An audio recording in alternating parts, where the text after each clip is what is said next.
কারণ মীরার হাত ধরে ধীর পায়ে ড্রয়িং রুমের দিকে এগিয়ে গেল। ফরিদকে সম্বোধন করে কারণ বলল, কাকা, ওদেরকে নিয়ে এসো। জি স্যার, আনছি।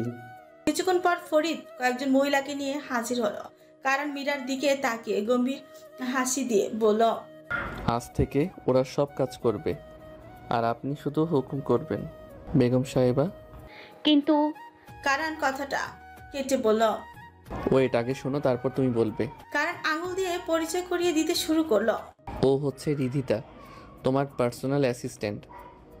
যখন যা প্রয়োজন হবে মুহূর্তেই এনে দিবে। রিদিতা হাসি মুখে বলে উঠল, হাই ম্যাম। ও অ্যানা, তোমার ইয়োগা ট্রেনার। তোমার শরীর ও মনের যত্নে ও সাহায্য করবে। এনা বিনয়ের সাথে বলল। Hello miss. মীরা বিস্মিত হয়ে কপাল কুঁচকে নিল। কারণ পুনরায় বলল, ইনি মিসেস আঞ্জুমান খান, একজন ফেমাস শেফ। আজ থেকে রান্নাবান্নার যাবতীয় দায়িত্ব ওনার হাতে। গার্ডেনের জন্য আলাদা গার্ডেনার রেখেছি।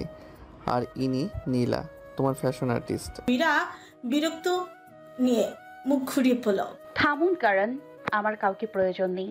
আমি নিজেই সবকিছু সামলে নিতে পারি।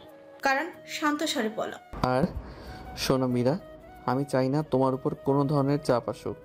ওরা এখানে থাকবে যেন তুমি একটু নিশ্চিন্তে শান্তিতে থাকতে পারো। আর আমি তো সবসময় তোমার পাশে আছি। মীরা অবিশ্বাসের আতলে হারিয়ে এক দৃষ্টিতে কারণের মুখের দিকে তাকিয়ে রইল। অর্থাৎ হৃদয়ের বিষাক্ত বর্ষা বিধিয়ে এখন সযত্নে সেই ক্ষত মেরামতের নিষ্ফল চেষ্টা চালাচ্ছে। একটু পর মীরা চোখে মুখে বিরক্তির স্পষ্ট ছাপ রেখে সবার পানে তাকিয়ে বলল, you are all free to leave now and I apologise for taking up your time by calling you here. কথা শেষ করে মীরা দ্রুত উপরে চলে গেল। কারণ কিছুক্ষণ নিস্তের দাঁড়িয়ে রইল। তারপর স্বাভাবিক স্বরে বলল, okay, thank you for your time. You may take your leave for now. I will reach out if ever your assistance is needed. Okay sir, আসসালামু আলাইকুম। বলে তারা সবাই বিদায় নিল। কিছুক্ষণ পর কারণ দীর্ঘশ্বাস ছেড়ে পড়ল। ফরিদ কাকা, আমি বাজারের লিস্ট করে রেখেছি, তুমি গিয়ে জিনিসগুলো নিয়ে এসো। জি স্যার, যাচ্ছি। ক্ষণকাল পর কারণ আচ্ছন্ন মুখ নিয়ে উপরে উঠে গেল। দরজার কাছে এসে থেমে গেল। তার সামনে মীরা পালঙ্কে স্থির হয়ে বসে আছে, পায়ের আঙুলগুলো মেঝেতে স্থিরভাবে রাখা। ঘরের নিস্তব্ধতা মীরার নিঃশব্দ বেদনাকে আরো প্রকট করে তুলছে। কারণ কিছুক্ষণ দরজার পাশে দাঁড়িয়ে গলার কাছে আটকে থাকা ঠোক গিরে হালকা গলায় বলল, মীরা। মীরা হঠাৎ কারণের উপস্থিতি টের পেয়ে একটু নড়ে বসল। তার চোখে গভীর শূন্যতা ফুটে উঠল। তার মন তো বহুদিন আগে মরে গেছে। কেবল দেহটুকু চঞ্চল। নেত্রপল্লবের মেঝের পানে নিবদ্ধ রেখেই মীরা ভারী কণ্ঠে জবাব দিল। কারণ ধীরে ধীরে মীরার কাছে এসে মেঝেতে হাঁটু মুড়ে বসে পড়ল। তারপর মীরা ডান হাতটা দু হাতের মাঝে নিয়ে শক্ত করে চেপে ধরল। কারণ কিছু একটা বলতে চেয়েও বলে উঠতে পারছে না। মীরার কারণের দিকে অস্বস্তির দৃষ্টিতে তাকিয়ে রইল। কিন্তু কারণ অনুভব করল সে নিঃশব্দ বেদনার গভীরতা। মীরার হাতটা ধরে থাকা অবস্থায় তার চোখ দুটি মীরার চোখে আটকে গেল। কারণ দীর্ঘশ্বাস ফেলে শান্ত গলায় বলল, আই। তার শ্বাস ভারী হয়ে উঠল। একটু সময় নিয়ে আবারও অস্থির কণ্ঠে বলল, আই এম সরি মীরা, ক্ষমা করে দাও। কথাগুলো যেন কারণের ভেতর থেকে উঠে আসা গভীর এক আকুতি। একটু থেমে আবারও ফিসফিসিয়ে যোগ করল, প্লিজ। মীরা ঠোঁটের কোণে অবহেলাময় হাসি ফুটে উঠল। অর্থাৎ সে হাসির মধ্যে সবকিছু বলা হয়ে গেছে। দীর্ঘশ্বাস ফেলে সে মৃদু স্বরে বলল, কিসের জন্য ক্ষমা চাচ্ছেন? কারণ একটু বিচলিত হয়ে বলল, তুমি তোমার মতো করে যা ভাবতে চাও তাই ভেবে নাও। এই কথাটা শুনে মীরা কারণের দিকে বিস্ময় দৃষ্টিতে চেয়ে থেকে প্রশ্ন করল। একটা কথা বলবেন? কারণ উদ্বিগ্নভাবে জবাব দিল, বলো মীরা, বলো, কি জানতে চাও? মীরা কণ্ঠে তীক্ষ্ণতা ছিল মিশিয়ে বলল, নেশার ঘরে কি আমি আছি নাকি আপনি, নাকি আমি এখনো ঘুম থেকে জেগে উঠিনি? মীরার কথার শ্লেষে কারণ থমকে গেল। অর্থাৎ প্রশ্নগুলো একসাথে তার ভেতরটা ভারী করে তুলেছে। আর উত্তর খুঁজতে গিয়ে কারণ নিজেই হারিয়ে যাচ্ছে। কারণ খানিক পরে কিঞ্চিত হেসে বলল। তোমার মনে অনেক প্রশ্ন ঘুরছে তাই না? মীরা নির্বিকার গলায় জবাব দিল। না, একটাই প্রশ্ন, আল্লাহ কি আমার যন্ত্রণা দেখে এক রাতের মধ্যে আপনাকে পরিবর্তন করে দিলেন? কারণ ঠোঁটের কোণে মসৃণ হাসি এনে আওড়ালো। আমি আচ্ছা, আমি তোমাকে বলি সব কিছু। মীরার চোখে উত্তেজনা ও অশান্তির মিশ্রণ ফুটে উঠল। সে ব্যাকুল কণ্ঠে বলল। বলুন, সত্যিই বলুন, আমি শুনতে চাই। কারণ নিজের বুড়ো আঙুল মুখে নিয়ে দাঁতের সহিত নখ কাটতে শুরু করলো। নখ কেটে মুহূর্তের মধ্যেই সে নতুন একটা গল্প বুনতে শুরু করলো। গল্পটা ধীরে ধীরে গড়ে উঠতে লাগলো, আর সেই গল্পের প্রধান চরিত্র মীরাই ছিল। এরপর কারণ নিজের কল্পনার জালে মীরাকে টেনে নিতেই চাইলো। কারণ কিছুক্ষণ স্থির হয়ে থেকে নিজেকে সামনে নিয়ে বলল। আমি আসলে কাল রাতে একটা স্বপ্ন দেখেছি। স্বপ্নে দেখলাম আমি তোমার সাথে অসহ্য অন্যায় করছি। তুমি যন্ত্রণায় পীড়িত হয়ে কাতরাচ্ছ মীরা। তোমার চোখের গভীরতা থেকে বিচ্ছুরিত অশ্রু আমার আত্মায় ক্ষত তৈরি করছে। হঠাৎ তুমি আমাকে অভিশাপ দাও, আর সেই অভিশাপের ফলস্বরূপ আমি একটা অদ্ভুত শাস্তির সম্মুখীন হচ্ছি। কেউ চতুর্দিকে ঘিরে ধরেছে আমাকে।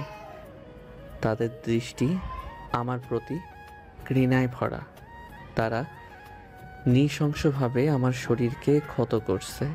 আমি অনুভব করছি আঘাতের প্রতিটি মুহূর্ত, আর ছুরির আঘাত সরাসরি আমার অন্তরে ঢুকছে। আমি চিৎকার করছি, কিন্তু আমার কণ্ঠস্বর গভীর অন্ধকারে হারিয়ে যাচ্ছে। যন্ত্রণায় কাতর হয়ে কান্না আর ক্ষত বিক্ষত শরীর নিয়ে নিজেকে মুক্ত করার চেষ্টা করছি, কিন্তু আমার সমস্ত অস্তিত্ব সেই অন্ধকারে বিলীন হয়ে যাচ্ছে, যেখানে কোনো উদ্ধার নেই, শুধু অন্ধকার আর অন্ধকার। এরপর হঠাৎ ঘুমটা ভেঙে যায়, আর ঘুম থেকে উঠে বুঝতে পারি আমি ভুল করেছি, অনেক বড় ভুল করে ফেলেছি এতদিন। স্বপ্নটা খুবই ভয়ঙ্কর ছিল, কিন্তু আমি তোমাকে শর্টকাটে বললাম। কারণে কথাগুলো শুনে মীরা ঠোঁটের কোণে মলিন হাসি ফুটিয়ে মনে মনে আওড়ালো। আমি শুধু দেখব এই নাটক আপনি কতদিন চালাতে পারেন। না, আমি এখন কিচ্ছু বলবো না। যেভাবে আপনি আমার ভালোবাসাকে টুকরো টুকরো করে ধুলায় মিশিয়ে দিয়েছেন, আমিও সেইভাবেই আপনার হৃদয়ের গভীরে ভালোবাসার মায়াজাল বিছিয়ে দিব। একটি পরিকল্পনা মনে করে সে নিজেকে শান্ত রাখার চেষ্টা করলো। একদিন আপনার সামনে তুলে ধরব সমস্ত স্মৃতির আয়না, যেখানে প্রতিটি মুহূর্ত আপনার হৃদয়কে আঘাত করবে তীক্ষ্ণ কাঁটার মতো। তখন বুঝবেন প্রিয়জনের হাত থেকে পাওয়া আঘাতের বিষ কতটা গভীরে প্রবেশ করে, কতটা নিঃশব্দের হৃদয়কে রক্তাক্ত করে। এখন থেকে আমি আপনার প্রতি একজন সাধারণ স্ত্রীর মতোই ব্যবহার করব। অভিমানের স্তরগুলো হৃদয়ে জমে থাকলেও আমার চেহারায় রাগের কোনো ছায়া পড়বে না। সরুন, আপনার এই অভিনয়ের পরিসরটুকু আরেকটু এগিয়ে নিতে আমিও সামান্য সাহায্য করি। মীরা বুঝতে পারছিল নিজের মনকে শক্ত রাখতে হবে। এই মিথ্যে অভিনয় জালে পুরনো সবকিছু ভুলে গেলে চলবে না। মীরা সন্দেহ দৃষ্টিতে প্রশ্ন ছুড়ে দিল। স্বপ্নটা কি এতই ভীতিকর ছিল যে আপনাকে অমানুষ থেকে মানুষে রূপান্তরিত করেছে? কারণ এক পলক চোখ বন্ধ করে আবার তাকালো, কিন্তু মীরার কথায় কোনো ভ্রুক্ষেপ করে না। অর্থাৎ যে মানুষটির সামনে স্বয়ং তার জন্মস্থ পিতাও গলা উঁচিয়ে পাল্টা জবাব দিতে পারে না, আজ সেই মানুষটিকে কিনা একটি মেয়ে এমনভাবে অবমাননা করলো। কারণ কথার বেগ ঠিক রাখার চেষ্টা করে শব্দ জোর খাচ্ছিয়ে বলা।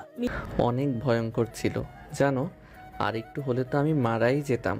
মীরা তার কথায় কিছুটা বিচলিত হয়ে গেল। হঠাৎ তার হাত কারণে ঠোঁটে রেখে বলল। এমন কথা কি কেউ বলে? মীরার স্পর্শে কারণের মনে স্নিগ্ধ অনুভূতি জাগে। তাদের মধ্যে নতুন দ্বন্দ্বের সূচনা হলো, যেখানে ভালোবাসা এবং বিদ্বেষ উভয়ই বর্তমান। কারণ মীরা চিন্তিত মুখশ্রী দেখে মনে মনে খুশি হলো। ঠোঁট মীরার আঙুলগুলো কারণের ইচ্ছে তো করে আলতো করে একটা চুমু দিতে, কিন্তু এখন সেই সময় নয়। সে মীরার দিকে অদৃষ্টের মতো তাকিয়ে থাকে। কারণের এমন গভীর দৃষ্টি অবলোকন করে কিছুক্ষণ পরে অজ্ঞতা মীরা কারণের মুখ থেকে হাত সরিয়ে একটু ইতস্তত বোধ করে। সে সামনে কিছু চুল কানের পাশে গুজিয়ে নিয়ে বলল। সে না হয় বুঝলাম, কিন্তু আপনার কাল রাতের অদ্ভুত কথাগুলোর মানে বুঝিনি। কারণ সামান্য ফ্রিকুচকে বলল। তুমি কি সত্যি বুঝতে পারোনি? তার কথা একটা সূক্ষ্ম আভাস ফুটে উঠেছে। অর্থাৎ সে বলতে চাইছে সে যে মীরা নান্দনিক চেহারা দেখে আকর্ষিত হয়েছে। তা কি মীরা বুঝতে পারেনি? মীরা শান্ত গলায় বলল, বিশ্বাস করুন, আপনার কথাগুলো শুনে প্রথমে মনে হয়েছিল আপনি নেশায় জর্জরিত, কিন্তু কাছে গিয়ে বুঝলাম মদের গন্ধ নেই। তাহলে কেন ওইভাবে? আসলে কি হয়েছিল আপনার? নেশার কথা শুনে কারণ বুদ্ধি আছে। সে চায় মীরা যেন বুঝতে না পারে যে তার রূপে বিভোর হয়ে ওইসব বলেছে। তাই স্বাভাবিক গলায় বলল, আসলে কালকেও আমি অ্যালকোহল নিয়েছিলাম, কিন্তু পরিমাণে অল্প। বাসায় এসে প্রথমবার বউয়ের মুখ দেখে নেশায় কি বলেছি আমি নিজেও জানি না। বলে চোখে মুখে একবার হাত বুলিয়ে নেয়। বলা বাহুল্য, এভাবে সজ্ঞানে মিথ্যা বলছে বলে তার চোখে মুখে অস্থিতিশীলতার ভাব স্পষ্ট হয়ে উঠেছে। মীরা মনে মনে আওড়ায়, কারণ সেটাই। অবশ্যই আপনি নেশায় ছিলেন, না হলে ওই কথাগুলো অন্তত করণ চৌধুরী বলতে পারে না। আত্মবিশ্বাসের সহিত বলল, এসব এখন বাদ দেই, আগে বলো তুমি তো আমাকে ক্ষমা করেছো, রাইট? কথাটা শুনে মীরার চোখের কোণে স্বল্প সংবেদ পানি জমে। সে নিজেকে সংবরণ করে বলে, না, করিনি। না আপনাকে ক্ষমা করতে পেরেছি, না আপনার হঠাৎ এই বিশাল পরিবর্তন মেনে নিতে পারছি। এখন আপনার কথার নেগেটিভ জবাব দিয়েছি বলে আপনি যদি আমার গায়ে হাত তুলতে চান তো মীরার কথায় কারান বাধা দিয়ে বলে, না মীরা, আর কখনো না। আমি স্বপ্নের মতো বাস্তবে অমন শাস্তি পেতে চাই না। তোমার গায়ে একটা ফুলের টোকাও পড়তে দিব না। কারণ মনে মনে আওড়ায়, যদি পৃথিবীও বিলীন হয়ে যায় তবুও আমি তোমার সৌন্দর্যে একটুকু দাগও পড়তে দেব না মীরা। তুমি জানো না, তুমি আমার হৃদয়ের অমূল্য রত্ন। তোমার মাধুর্যে সারা বিশ্ব হেরে যাবে। আবারও আকুতি ভরে সে বলে, মীরা প্লিজ, আমি মনের গভীর অন্তঃস্থল থেকে তোমার কাছে ক্ষমা চাচ্ছি। মানুষ মাত্রই তো ভুল বলো। অলসো আমি তো তোমার স্বামী, আর তুমি চাও তো আমাকে শাস্তি দিতে পারো। শেষ কথাটা শুনে মীরা চোখ নামিয়ে ভারী গলায় বলে, হ্যাঁ, এইটাই সব সময় মনে রাখি যে আপনি আমার স্বামী। তাছাড়া শাস্তি তো তাকে দেয়া যায় যাকে ভালোবাসা বা ঘৃণা করা যায়, কিন্তু আপনার প্রতি আমার কোনো অনুভূতি নেই। বলেই বিছানা থেকে উঠে কানের পাশ থেকে দরজা দিয়ে বেরিয়ে যায়। প্রথম বাক্যের ভাবার্থ এমন যে এতদিন সবকিছু সহ্য করার কারণ একটাই, কারণ তার স্বামী। কারণ মেঝে থেকে উঠে বিছানায় বসে দেয়ালে ঝুলানো সমুদ্রের একটি ক্যানভাসের দিকে তাকিয়ে অনাদর মুখেই বলে, কি করলে তোমার হৃদয়কে স্পর্শ করতে পারি মীরা? তোমার নিস্তব্ধ নিষ্প্রাণ চোখের গভীরে আমার অস্থিরতার অগ্নিশিখা জ্বলে উঠছে। কেন জানি না, আমার ভীষণ ভয় করছে, হয়তো অনুশোচনার ফল। হাওলাদার বাড়ির ভেতর থেকে ভেসে আসছে এক ছটফটে স্বভাবের কণ্ঠস্বর। লোকটি আর কেউ নয়, বরং তিনি মমতাজ বেগমের প্রিয় অনুজ কন্যা ইলিজা আহসান মাহিমা। তার উচ্ছলতা চারিপাশের নিস্তব্ধতাকেও জাগিয়ে তোলে। নিভৃতে পায়চারি করতে করতে হাত পা ছুঁড়ে তেজময় কঞ্চে শুধয়, আর পারবো না, অনেক সহ্য করেছি। মমতাজ মেয়ের পায়চারি দেখে স্থির কঞ্চে বলে, তুই আগে একটু শান্ত হ, তারপর কথা বল। মাহিমা তবুও ক্ষান্ত হয় না। ফুলে ওঠা বেরোনোর মতো আবেগে চৈচুম্বুর হয়ে বলে, মা, এবার তো আমি জেএসসিতে গোল্ডেন A+ পেয়েছি। এখন অন্তত মিরু আপুকে দেখতে যেতে পারি। আবার পড়া নিয়ে আমাকে আটকে রেখো না যেন। তুমি নিজেই তো বলেছিলে A+ পেলেই যাব। মমতাজ হেসে মেয়ের শরীর ছুঁয়ে সান্ত্বনা দিতে দিতে বলে, তুই এত উতলা হোস না, যাবো তো একদিন। হ্যাঁ, যাব বলে বছরটা কাটিয়ে দিলে। ভিডিও কলে কথা বলে আর ভালো লাগে না। কবে যে আপুকে সামনাসামনি দেখবো। ধুর ধুর। মমতাজ অভয় দিয়ে বলে, আচ্ছা তুই আগে খেয়ে নে, আমি মিরুর সাথে কথা বলবো। এই কথা শুনে মাহিমা আনন্দে মাতোয়ারা হয়ে বলে, ইয়াহু। মায়ের মুখে মীরার কথা শুনে মন শান্ত করে খাবার ঘরে চলে যায়। অন্যদিকে বাইরে থেকে ঘরে ঢুকে আব্দুর রহমান স্থির দিকে তাকিয়ে শুধ হয়। কি গো, আমার মা ফোন করেছিল? হ্যাঁ, 2-3 দিন পর পরই তো কথা হয়। সুখে আছে আমার মেয়েটা, এটা শুনলেই বুকটা একটু শান্ত হয়। আর কি চাইবো বলো? আব্দুর রহমান স্ত্রীর কাঁধে হাত রেখে দীর্ঘ একটা নিঃশ্বাস ফেলেন। মেয়ে যে সুখে আছে এইটুকু শোনার আশ্বাসেই তাদের কষ্ট কিছুটা প্রশমিত হয়। তবুও বুকের গহীনে একটা চাপা যন্ত্রণা রয়ে যায়।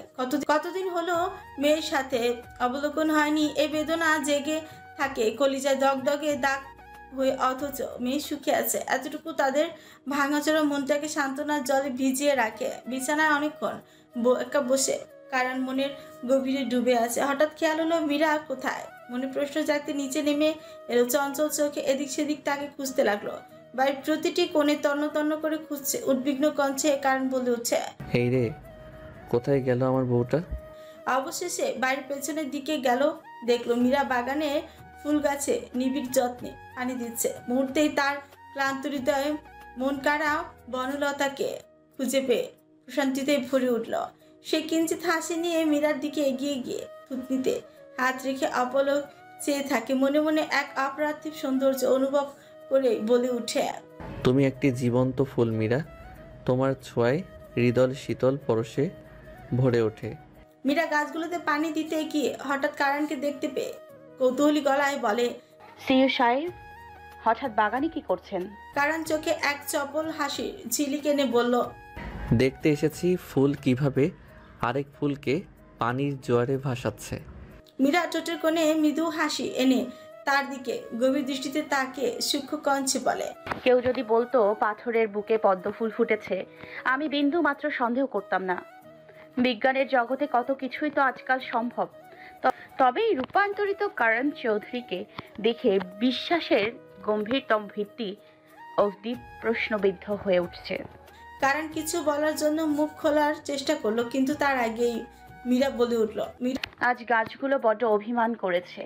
এত দেরিতে পানি দিতে এসেছি যে ওদের নির্বাক পাতাগুলো নীরব অভিযোগে ভরে উঠেছে। মুখে কিছু বলার সাধ্য নেই ওদের, তবুও প্রতিটি ডালপালায় দুঃখের ভার স্পষ্ট ফুটে আছে। মীরার কথাগুলোর অর্থ অনেক গভীর, এক তীক্ষ্ণ বেদনা ছুঁয়ে যায় কারণের হৃদয়কে। গাছের তৃষ্ণার মাঝে মীরা নিজেরই অসীম ব্যথাকে কল্পনা করে বসেছে। এতদিন বাইরে ক্ষত তো প্রকাশ করা যায়, কিন্তু মনের ক্ষত গভীর ক্ষত। তাই কারণ দীর্ঘ নিঃশ্বাস ছেড়ে আর কোনো উত্তর না দিয়ে চুপচাপ চলে যায়। বুঝে নেয় মীরার মনে বেদনাময় আবরণ এত সহজে সে ভেদ করতে পারবে না।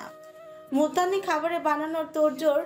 মীরা সবজিগুলো ধুতে ব্যস্ত। ঠিক সেই সময় কারণ এসে অবিলম্বে তার হাত থেকে টমেটোগুলো নিয়ে নিল। মীরা চমকে উঠে তাকাতেই বলে ওঠে, কি করছেন কি আপনি? এমন ভাবে টান দিয়ে নিলেন যেন আপনার খুব প্রিয় জিনিস চুরি করেছি। কারণ একটুখানি হাসির আভায় বলে, চুরি তো করেছই, বরং অনেক বড় একটা জিনিস চুরি করেছো। অর্থাৎ কারণ চৌধুরীর হৃদয়খানাই মীরা চুরি করেছে। কারণ পুনরায় বলে, অবশ্য টমেটো আমার ফেভারিট। মীরা একটু রাগ মেশানো সুরে বলে, তাই বলে এভাবে ছিনিয়ে নিতে হবে? টমেটোর কি অভাব পড়েছিল? কারণ হেসে উত্তর দেয়, অভাব পড়েনি, তবে লাঞ্চের বন্দোবস্ত তো কারণ চৌধুরী করবে, তাই বেগম সাহেবা দয়া করে একটু দূরে সরে দাঁড়ান। মীরা মনে মনে বিরক্ত হলেও মুখে শান্তভাব ধরে রেখে বলে, কি শুরু করেছেন বলুন তো? একে তো ব্রেকফাস্ট বানালেন, আর এখন আবার। কারণ ইচ্ছ হাসিতে বলে, তো কি হয়েছে, আমেরিকা থেকে আসার পর তো কিচেনে আসা হয়নি, এখন একটু হাতটা চালু করা দরকার। বুঝলাম, তার মানে আমেরিকায় আপনি নিজেই রান্না করতেন? শুধু রান্না কেন, সব কাজই আমাকে করতে হতো। ওখানে সবাই নিজে নিজেই সব সামলায়। কিন্তু রান্নার পুরো দায়িত্ব নিচ্ছেন যখন, এতক্ষণ কি করব শুনি? কারণ মীরার মুখের কাছে এসে খানিক মাথা ঝুঁকে স্বচ্ছ এসে বলে, ততক্ষণ আপনি আপনার হ্যান্ডসাম স্বামীকে দেখবেন। মীরা ফুকুটি করে বলে, আপনি নিজেকে একটু বেশি মনে করেন। আসলে আপনি মোটেও অতটা সুন্দর না। বউয়ের এমন তিরস্কার শুনে কারণ হতযোগিত হয়ে বলে, আহ, এই ফার্স্ট টাইম কোনো মেয়ে আমাকে এমন কুরুচিপূর্ণ মন্তব্য করলো। মানে সিরিয়াসলি? মীরা ছোটে বাঁকা হাসি এনে বলে, নয়তো কি? তবে আমি তো তখন থেকে একটা কথাই ভাবছি, মনুষ্যত্বহীন মানুষের মনে প্রেমের উদয় হলো কিভাবে? একটা স্বপ্নের এত ক্ষমতা। কারণ মীরার দিকে তাকিয়ে অবাক হয়ে যায়। এভাবেও কেউ অবজ্ঞা করতে পারে? নিজ ভেতরে অপমানের অনুভূতি আবারও ঘনীভূত হয়, কিন্তু এই অপমানের জবাব দেওয়া নিরর্থক। কারণ ব্যথিত চেহারায় বলে, আচ্ছা, বউদের দেওয়া প্রথম নিকনেম অমানুষ, দ্বিতীয় মনুষ্যত্বহীন। থেমে দীর্ঘশ্বাস ছেড়ে পুনরায় বলে, ঠিক আছে, আপনি তাহলে বসে মুভি দেখুন বা যা খুশি মন চাই করুন, আমাকে দেখতে হবে না। জি। মনে মনে কারণ বলে, বিনা অস্ত্রে আমাকে পরাজিত করতে আপনার প্রতিটি তীক্ষ্ণ বাক্যই যথেষ্ট। মহারানী ভিক্টোরিয়া, আপনার শব্দগুলো এক একটি তলোয়ারের মতো, মায়াবী অথচ নিঃশব্দে হৃদয়ের গভীরে গিয়ে আঘাত হানে। অতঃপর অসহায় বিষণ্ণ মুখ নিয়ে রান্না করতে চলে গেল। অপরাহ্নে বারান্দায় মিসেস মীরা আরাম কেদারায় গা এড়িয়ে দিয়ে সন্তর্পণে শরৎচন্দ্রের দত্তা উপন্যাসটি পড়ছে। কারণ সঙ্গোপনে মীরার কানের কাছে এসে ফিসফিসিয়ে বলে, মীরা আমাকে একটু পড়ে দেখো তো। ঘাড় ঘুরিয়ে নয়ন গোচর করে বলে, আবার শুরু হয়ে গেছে? কারণ হেসে বলে, ওপস, আচ্ছা আমাকে না হয় পরে পরে নিও। আচ্ছা মীরা, তুই সব সময় শাড়ি পরে থাকো কেন? না মানে আমি কিন্তু এমনটা বলতে চাইনি যে শাড়িতে তোমাকে সুন্দর লাগে না। তোমাকে শাড়িতে ফ্যাবুলাস, ইনক্রেডিবল, আনবিলিভেবল, আউটস্ট্যান্ডিং সব লাগে, সব। But my desire is for you to constantly feel a sense of ease and comfort. Meera বইয়ের পানে মুখ রেখে সরল গলায় বলে, না, শাড়িতে আমার সমস্যা হয় না, যদিও থ্রি পিসটা বেশি কমফোর্টেবল লাগে, কিন্তু শাড়ি পরতে আমার ভালো লাগে। তুমি চাইলে কিছু না পরেও থাকতে পারো, ঘরে তো শুধু আমি। মীরা রসগোল্লার মতো চোখ করে কড়া ভাবে কারণের দিকে তাকিয়ে বলল, কি? কারণ তাতে জিভ কেটে মাথা চুলকাতে চুলকাতে বিড়বিড় করে, একটু বেশি বলে ফেললাম। আরে আমি আর কি বলতে চাইছি, তুমি চাইলে অন্য কিছু পরতে পারো, মেয়েদের ড্রেসের তো অভাব নেই বলো। মীরা গোমরা মুখ করে কারণের দিকে একদৃষ্টিতে তাকিয়ে থাকে। কারণ প্রশ্ন করে, তোমাকে একটা কোশ্চেন করতে পারি? করুন। তুমি যে সবসময় ঘোমটা দিয়ে রাখতে, এটা কি কখনো তোমার বিরক্তির কারণ হয়েছে? না। কারণ অবাকের সাথে বলে, না, কি বলছো? আমার অভ্যাস আছে, স্কুল, কলেজ, ইউনিভার্সিটিতে সব সময় মুখ ঢেকে যেতাম। কারণ একটু বিভ্রান্ত হয়ে প্রশ্ন করে। মুখ ঢেকে যেতে মানে? মীরা কিঞ্চিত পরিমাণে হেসে জবাব দেয়, আমার নিতান্ত কোমল হৃদয়ের জননীর আদেশ ছিল কাউকে মুখ না দেখানোর। আমি সবসময় ভদ্র, সহজ সরল বাচ্চা ছিলাম তো, তাই মায়ের কথা অমান্য করার সাধ্য আমার ছিল না।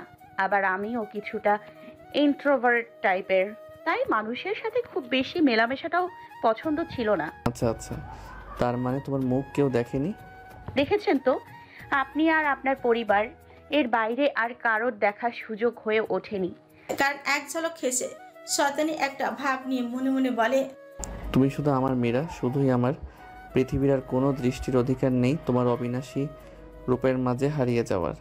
এরপর মীরার দিকে একটু তাকে স্মিত হাস্য প্রদান করে। মীরা বই বন্ধ করে বলে, ওকে আমি যতবারই দেখি ততবারই নতুন মনে হয়।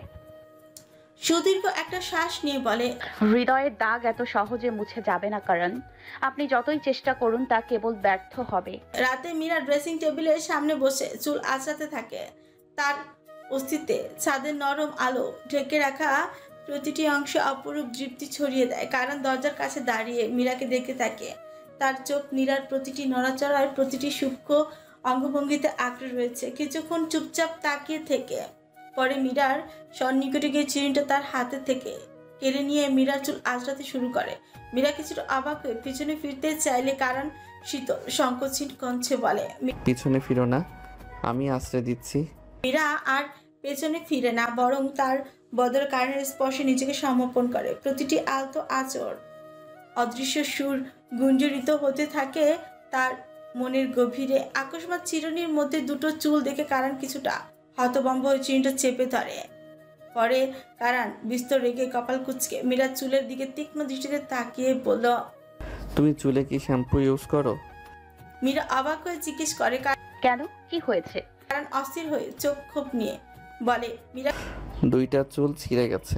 কিঞ্চিত মুচকি হেসে বলে, আমি যখন আশ্রয় মিনিমাম 50টা চুল পড়ে। কারণ ভ্রুকুঞ্চন করে মুখে খুঁতখুঁতে গম্ভীরতা এনে বলে, কি, এটা কি ধরনের কথা? চুল কেন পড়বে? দেখো মীরা, আমি কিন্তু একদম টেকো বউ সহ্য করতে পারবো না। Starting tomorrow You will use the finest oil and shampoo. If necessary, I will get it customized just for you. তার কথা বলার ধরনে মীরা একটু অবাক হয়। এরপর মীরা হেসে রাশভারী কঞ্চে বলে, আপনি পাগল হয়ে গেছেন। আমি যতই ভালো শ্যাম্পু আর তেলেই দেই না কেন, চুল পড়বে, এটাই তো স্বাভাবিক। কারণ পেছন থেকে মৃদু স্বরে বলে। তাই মীরা ইচ্ছে কপাল কুঁচকে দৃঢ় কঞ্চে বলে। তাই? কারণ সম্মোহনী গলায় বলে। তাই হ্যাঁ, আবার কি? মীরা আয়নার দিকে তাকিয়ে দাঁড়িয়ে আছে। এদিকে কারণ আস্তে করে মীরার এলো চুলে মুখ ডুবিয়ে দেয়, নেত্রপল্লব পুছিয়ে তার রেশমি কালো চুলের টান নিতে থাকে। আচমকা অজানা অনুভূতিতে অনুভব করে কিছুটা দূরে সরে গিয়ে বড় বড় নিঃশ্বাস নিয়ে ফ্রি কুচকে বলে। কি করছেন আপনি? কারণ চোখ বন্ধ করে ইচ্ছে হাসি দিয়ে বলে, তোমার চুলের ঘ্রাণ, উফ। এবার মীরা লজ্জা পেয়ে যায়, বলে, ওইটা শ্যাম্পুর ঘ্রাণ, তাই এত উন্মাদ হতে হবে না। কারণ চোখ খুলে তার দিকে তাকিয়ে বলে, হোক শ্যাম্পুরি ঘ্রাণ, তবে ওই চুলের ঘ্রাণ আমি আবারও নিতে চাই। মীরা তড়িঘড়ি করে কথাটা চাপা দিয়ে বলে। ঘুম পেয়েছে, আমি গেলাম ঘুমাতে। কি বলে দরজা দিকে বেরিয়ে যাবে, তখনই কারণ দরজার সামনে এসে মীরার পথ আটকে দাঁড়ালো। যাওয়ার ফাঁকে মীরার ছেঁড়া চুল দুটো নিজের বুক পকেটে রেখে দিল। কারণ জোর খাচ্ছিয়ে বলে, না, যাবে না। কি? আমি কি ঘুমাবো না নাকি? হ্যাঁ, মানে তুমি আজ থেকে এই রুমে ঘুমাবে। দেখুন, আমি মোটেও সিরিয়ালের নায়িকাদের মতো সোফায় ঘুমাতে পারবো না। বেড থাকতে সোফায় ঘুমাতে যাবে কেন? কারণের কথা মীরার বোধগম্য হলো না। বিস্মিত কঞ্চে সে শুধল। বুঝিনি। কারণ হেসে বলে, এখন থেকে কারণ আর মিসেস চৌধুরী একসাথে ঘুমাবে। মীরা কিছুক্ষণ অপলক দ্বিধা ভরে তাকিয়ে থাকে। ঠিক আছে, আমি যাচ্ছি বেডে ঘুমাতে। বলে বিছানায় গিয়ে বালিশ ঠিক করতেই থাকে। কারণ খুশিতে গদগদ হয়ে জলদি বিছানায় গিয়ে বসে, মীরার কাছে এগোবে। এরই মধ্যে মীরা বলল, দেখুন, আমি কিন্তু ঘুমাতাম না এখানে, আপনি বলেছেন তাই ঘুমোচ্ছি। তাই আমি এই পাশটায় ঘুমাবো আর আপনি ওই পাশে। কারণ অসহায় স্বরে বলে, এটা কি সিনেমা মনে হয় তোমার? আমি আমার বউয়ের সাথে ঘুমাবো। মীরা উত্তরে ফ্রি কুচকায়। কারণ কিছুটা বেসামাল হয়ে বলে, আরে এত রেগে যাচ্ছ কেন? এখন ঘুমানোর কথা বলিনি তো। পরে পরে আর কি। আচ্ছা, গুড নাইট বেগম। এই বলে পাশ ফিরে মুখ ঘুরিয়ে শুয়ে পড়ে। তার মুখে অদ্ভুত প্যাঁচার মতো অভিব্যক্তি দেখে মীরা ঠোঁটের কোণে হাসি ফোটে, কিন্তু কিয়ৎক্ষণ পর নিজেকে সামলে নিয়ে সেও শুয়ে পড়ে। মীরা গভীর ঘুমে তলিয়ে গেছে, অথচ কারণ চোখে ঘুম নেই। বিছানা এপাশ ওপাশ করতে করতে তার মনের অজান্তে মনের অসন্তোষ জমে উঠেছে। কারণ মনে মনে বলে, ধুর, আজও মনে হয় আমার ঘুম আসবে না। আর আমার বউটাও কী রকম, স্বামী না ঘুমিয়ে এভাবে ছটফট করছে, আর তিনি নিশ্চিন্তে ঘুমিয়ে আছেন, কিন্তু ওর ওই পাশে মুখ ফিরিয়ে ঘুমানো লাগে। একটু থেমে বিড়বিড় করে বলে, I can't wait to see your face baby. তারপর ধীর পায়ে চুপিসারে মীরার পাশে বিছানায় শুয়ে পড়ে। পরে একটা দীর্ঘ নিঃশ্বাস ফেলে, অর্থাৎ মীরাকে দেখে সমস্ত ক্লান্তি অবসন্নতা মুহূর্তে দূর হয়ে গেছে। মীরার শ্বাসের তালে তালে তার প্রশান্তি বেড়ে যায়। কিছু চুল মীরার চোখে মুখে পড়ায় কারণের ভ্রু কুচকে যায়, যেন সেই চোখগুলো তার ঘুমন্ত মহারানীকে দেখার পথে এক বিরাট বাধা হয়ে দাঁড়িয়েছে। তাই সে ফু দিয়ে সেগুলোকে সরিয়ে দেয়। এবার কারণের চোখে শান্তি ফিরে আসে। তার ঘুমকন্যা প্রেয়সীর পানে তাকিয়ে নিস্তব্ধ ভালোবাসা অনুভব করে। সকালবেলা মীরা ধীরে ধীরে চোখ মেলতেই দেখে কারণ তার পাশে হাস্যোজ্জ্বল চোখে তাকিয়ে আছে। মীরা হঠাৎ চোখে পড়তে সে আচমকা লাফিয়ে ওঠে, সজোরে চিৎকার দিয়ে বলে, তারপর বড় বড় শ্বাস ফেলে বিস্ময় বলতে থাকে, আপনি আপনি এখানে কি করছেন? হ্যাঁ। কারণ একটু অবাক হয়ে আমতামতা করে হাওড়ায়। আমি তো। তুমি এতটা চিৎকার দিয়ে উঠলে মনে হলো যেন ভূত দেখেছো। মীরা ভয়ার্থ গলায় বলে, ভূত নয়, পিশাচ দেখেছি। আর একটু হলেই তো উফ। তা আপনি আমার এই পাশে কি করছেন? জানি না, ঘুমের মধ্যে এখানে চলে এসেছি। মীরা সন্দেহ ভরিত কঞ্চে বলে, ঘুমের মধ্যে কি আমাকে ডিঙিয়ে ওই পাশ থেকে এই পাশে চলে এসেছেন? কারণ মুচকি হেসে বলে। হ্যাঁ, আসতেও পারি। মীরা একটুখানি চুপ থেকে বলল, তা আপনি ঘুম থেকে উঠলেন কখন? এই তো, তুমি ওঠার খানিক আগে। মীরা এবার উঠতে যায়, কিন্তু কিছু একটা অনুভব করে আবার বসে পড়ে। কারণকে শান্ত গলায় বলে, আপনি যান, ফ্রেশ হয়ে আসুন, আমি আসছি। কারণ হ্যাঁ সূচক মাথা নাড়িয়ে গুনগুন করতে বলতে বলতে চলে যায়। ঘুমালামই না, কি আর ফ্রেশ হতে যাব।